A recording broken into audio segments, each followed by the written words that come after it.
aí para você. Programa Dário de Paula.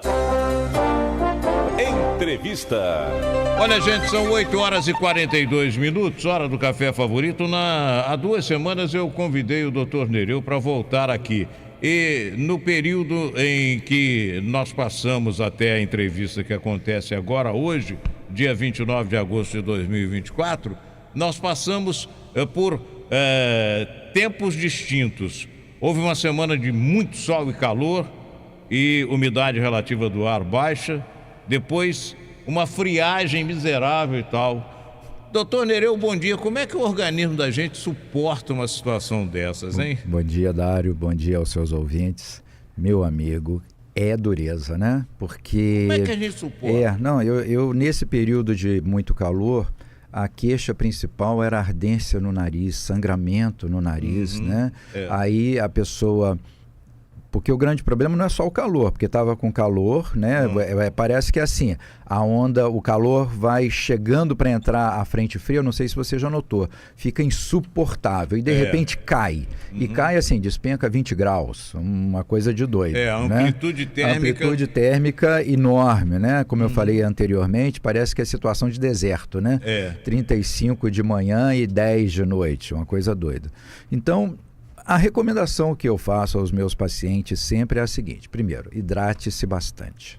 Beber muita água, líquido, né? Muito líquido, né? Dá preferência a verduras, frutas e legumes crus. Isso é muito importante, né?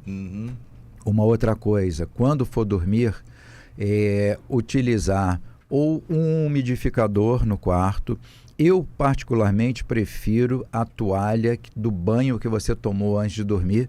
Deixa ela estendida sobre a cabeceira, na porta do guarda-roupa, porque ela no quarto, né? Aí ela vai secar ali. Ela vai secar, ela vai passar a umidade dela para dentro do ambiente. Algumas vezes o paciente fala: não, doutor, mas não posso colocar uma bacia. Eu falo: se a sua bacia tiver 5.000 litros, ela só vai evaporar na boca.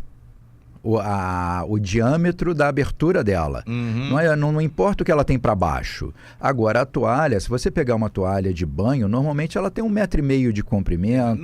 Normalmente as pessoas tomam banho antes de dormir. Na verdade, o hábito costuma ser assim, a maioria das pessoas, pelo menos que eu conheço. Você toma banho de manhã, quando levanta, e toma banho à noite, quando vai dormir. Isso aí. Tem o meu neto que tem hábito de tomar banho toda hora, então aí é outra história, né? Mas um banho de manhã, outro banho à noite. Quando tomar o banho à noite, você se enxuga com a toalha e leva a toalha para o quarto. Isso. E é a melhor maneira de umidificar o quarto? Você manter uma taxa de umidade relativa boa. Nesse período de muito seco, né? Eu estava vendo, estava dando 40%. Umidade relativa do ar. E a gente tem que ter pelo menos 60% Tem gente que até sangra o nariz, né? Sangra. Eu particularmente fico com a boca seca. Basicamente, a função do nariz, a gente leva a função do nariz muito para a estética, né? Mas a função do nariz é aquecer, umidificar e filtrar o ar. Para você ter uma noção, aqui está dando quanto aqui? Uns 24 graus? 23 graus. 23 graus, aqui, né? Dentro do estúdio, isso, então, com o ar-condicionado ligado. Isso, né? Então o ar entra pelo nariz a 23.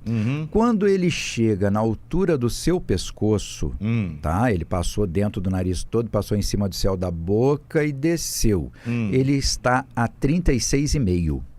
É a temperatura do corpo normal, né? Que o ar precisa estar para ser bem aproveitado. Então, quando ele chega nessa altura do pescoço, ele está a 36,5, filtrado e umidificado.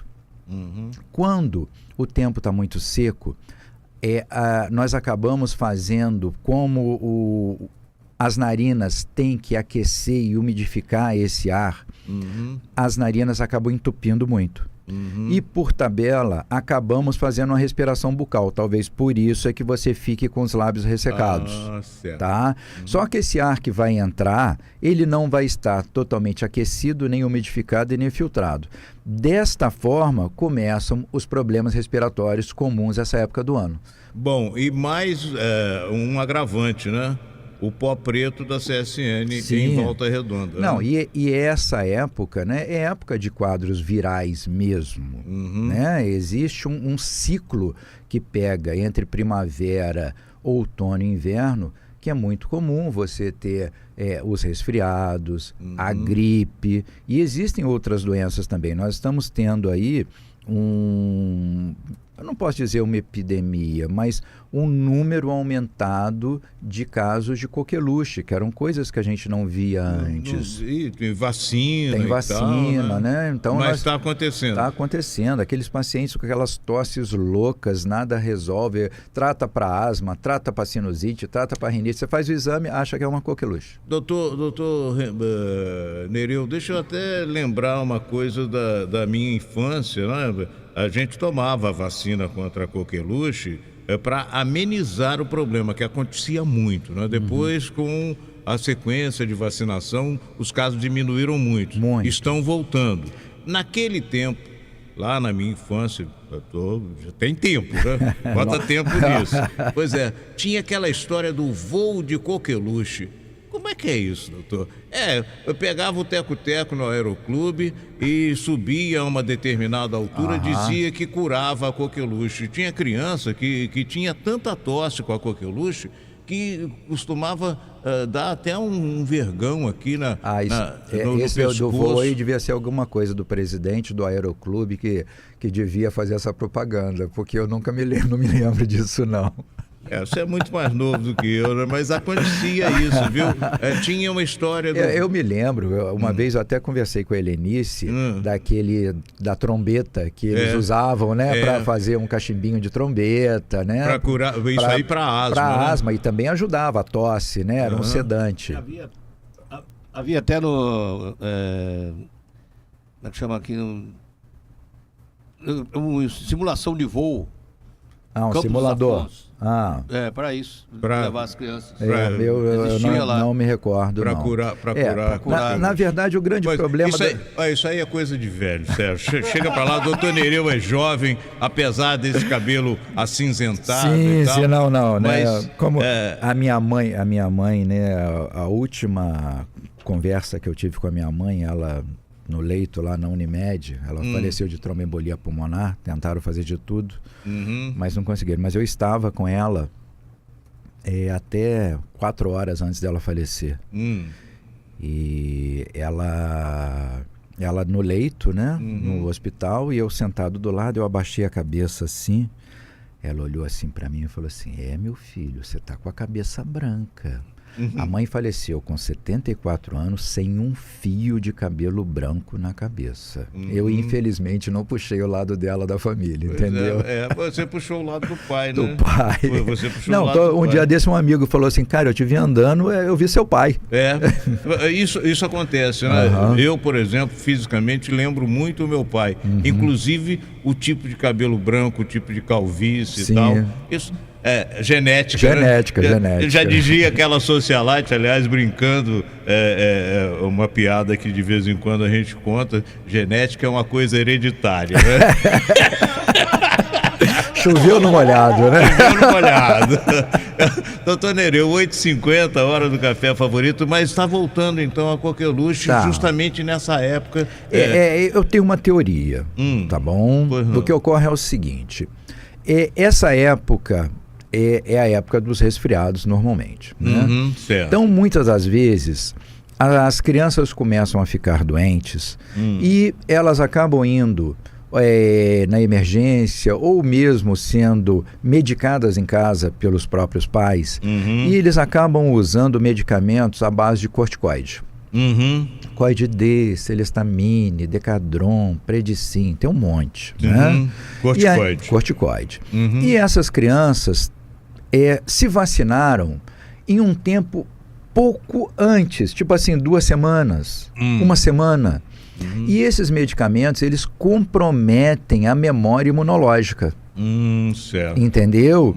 Mesmo as crianças tendo apresentado sintomas, né, elas tendo uma certa defesa, o que elas vão ter é o seguinte: elas não vão ter aquela loucura daquela febre louca, jogar na cama, mas elas acabam tendo esse efeito tão complicado, esse sintoma tão complicado, que é essa tosse que nada segura, porque a Bordetella pertussis, ela lesa, ela machuca a parte do pulmão por dentro. Momento, doutor.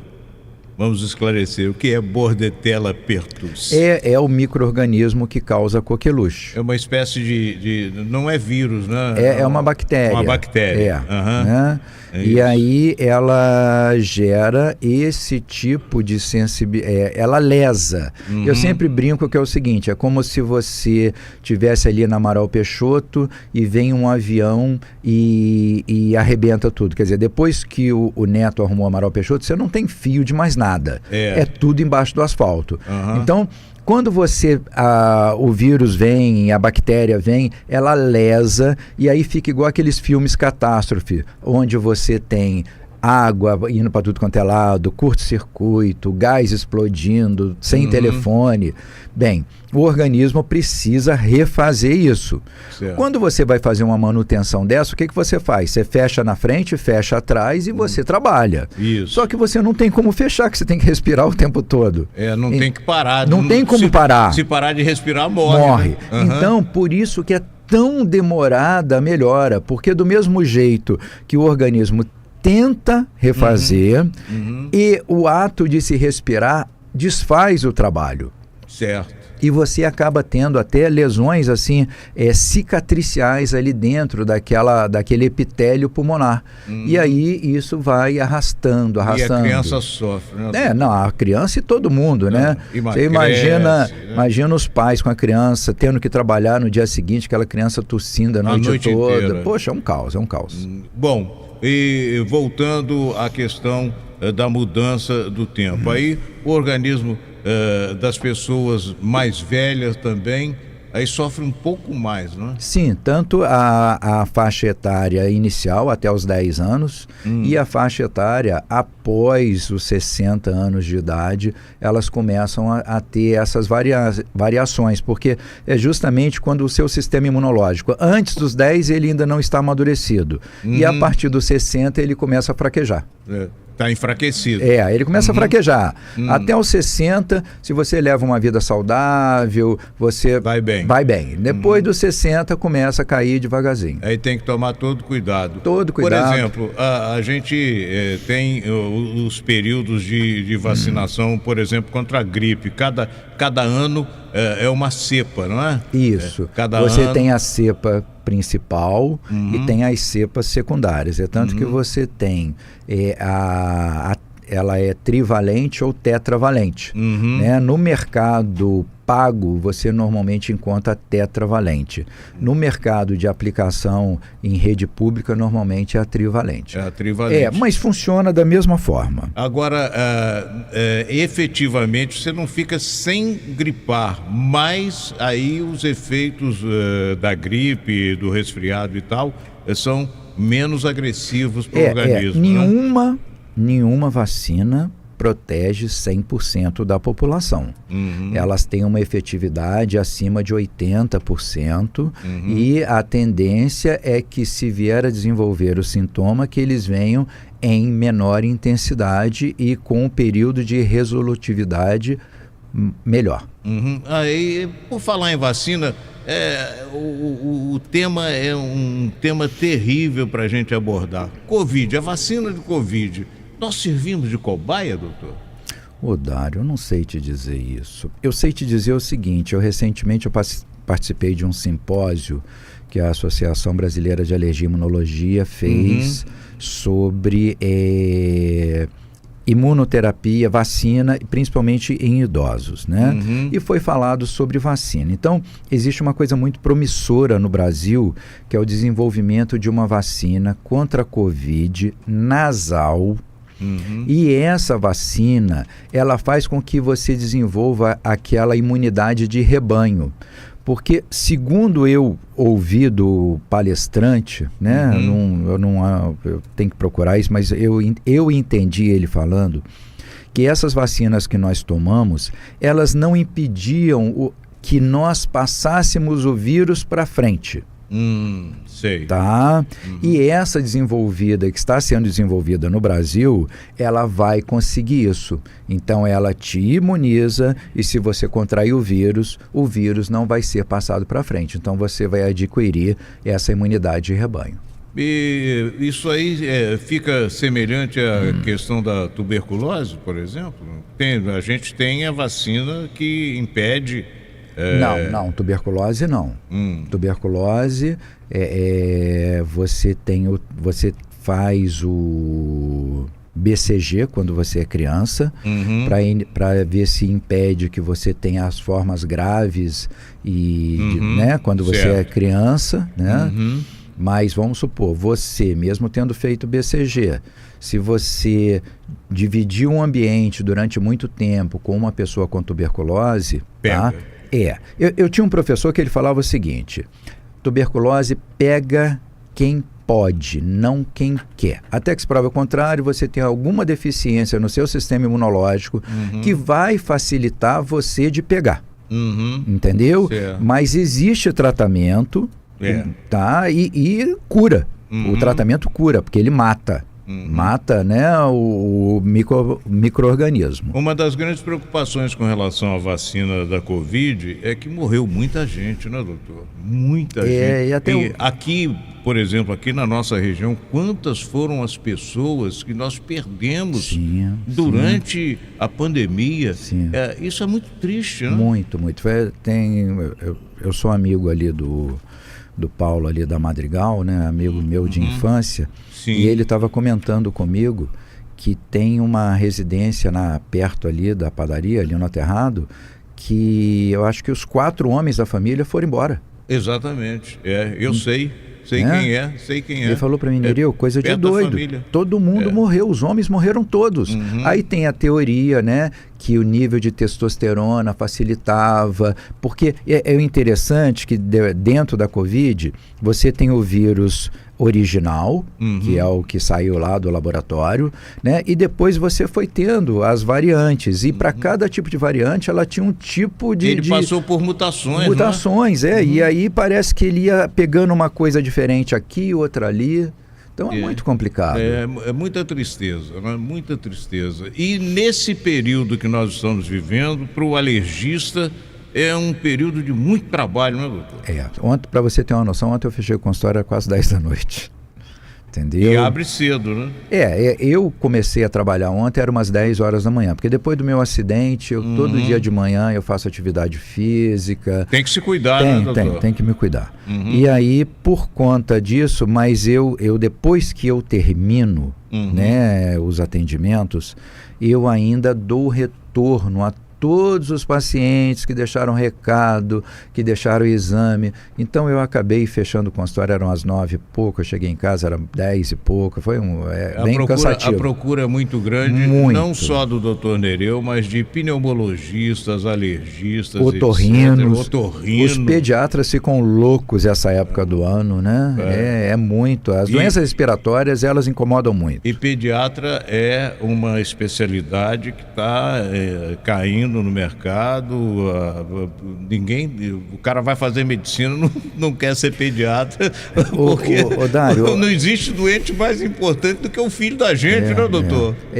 O grande problema é como a medicina está sendo vista, porque infelizmente nós temos que trabalhar com as medicinas de grupo. Né?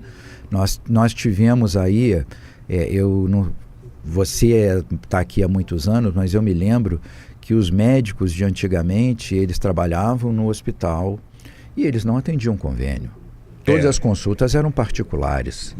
Né? Perfeito. Hoje em dia, na nossa região, os únicos que atendem consultas particulares são os psiquiatras. O resto não vive sem convênio. De grupo, não vive sem convênio. Você até tem essas medicinas populares da vida, consulta R$100, essas coisas todas, né? Mas o resto é convênio, né? E o convênio, para pediatra, é uma coisa muito complicada, porque ele vai atender uma criança 4 vezes num mês e ele só recebe uma consulta. Então, é muito desgastante. Para o profissional. Para o profissional. Então, isso tem que ser revisto, porque senão é o que você falou, daqui a pouco não tem mais pediatra no mercado. Todo mundo só quer fazer estética. É uma preocupação muito grande que a gente tem com a pediatria, porque o paciente mais importante do mundo é o filho da gente. Sim. E o pediatra, ele não atende só no consultório. Agora, com o WhatsApp, telefone celular, etc., a qualquer hora do dia ou da noite, se o meu filho, hoje os meus filhos já estão criados, mas se o meu neto tiver um problema de madrugada, eu vou ligar para o pediatra dele para resolver.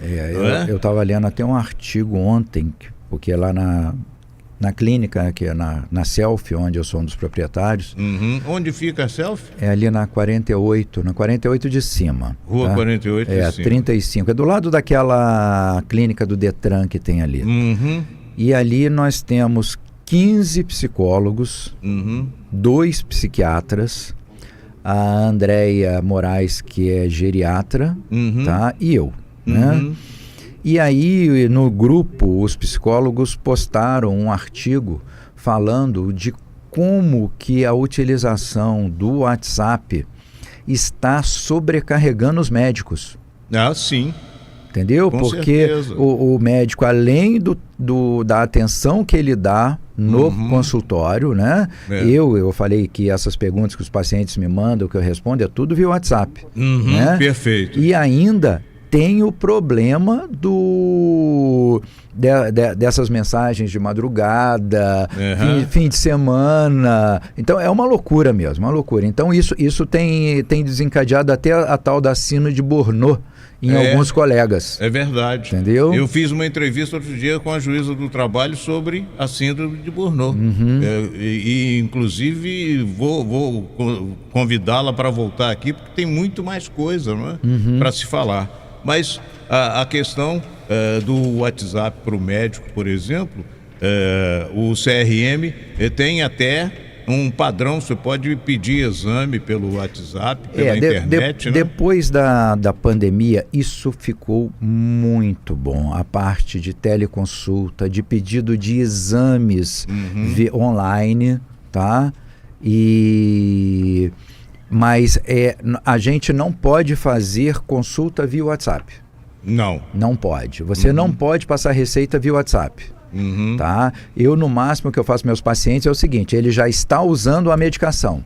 Então, eu pego a receita dele e falo, olha, você vai manter tais remédios. Mas se eu vou mandar uma receita nova, eu sempre mando através do site do Cremerge. Exatamente, tem que ser. Tem que ser. O Cremerge tem já esse site. Tem uma ferramenta que nós fazemos online. Você passa antibiótico, você passa receita normal, você pede exame, você dá atestado, dá para fazer tudo online, mas tudo dentro do que o Cremerge libera para nós. Determina. Isso. Doutor Nereu, olha, infelizmente não podemos continuar. O nosso encontro mais uma vez foi muito produtivo. Muito obrigado. Daqui a algum tempo a gente volta a conversar aqui. Você já marca, parece que já sabendo que vai ter outra frente fria, né? Pois é, com certeza, com certeza. Daqui a 3 semanas a gente conversa de novo, tá bom, doutor? Tá bom, foi um prazer, Dário. Espero ter ajudado bastante. Felicidade. Bom Dário de Paula, a sua manhã é sensacional.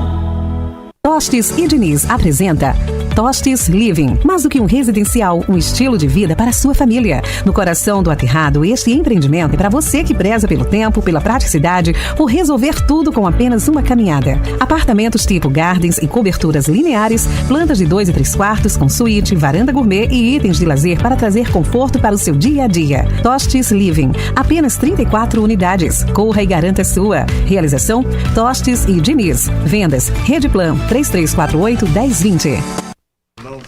Para início de conversa, se você vai conversar uma hora